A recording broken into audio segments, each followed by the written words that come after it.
3.25 કરોડના દારૂ પર રોલર ફેરવતી ભરૂચ પોલીસ. ભરૂચ ડિવિઝન હેઠળના પોલીસ સ્ટેશનમાં ઝડપાયેલી 3.25 લાખ દારૂની બોટલનો નાશ કરાયો.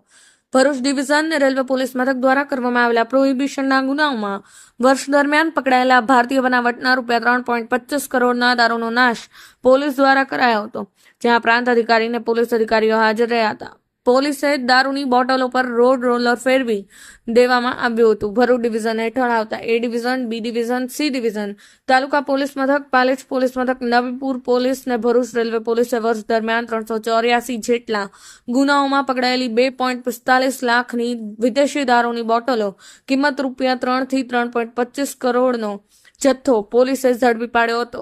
આ દારૂના નાશ અંગે જિલ્લા મેજિસ્ટ્રેટ દ્વારા મંજૂરી અપાતા ભરૂચ ડીવાયએસપી સી.કે. પટેલ, એસડીએમ મનીષા માનાણી સહિત દરેક પોલીસ મથકના પીઆઈ અને પીએસઆઈની હાજરીમાં ભરૂચ શહેરમાં બંધ પડેલી વિડીયોકોન કંપનીમાં દારૂનાશની પ્રક્રિયા હાથ ધરવામાં આવી હતી, જેમાં ચુસ્ત બંદોબસ્ત વચ્ચે પકડાયેલ દારૂના જથ્થાને રોડ રોલર વડે તેનો નાશ કરવામાં આવ્યો હતો.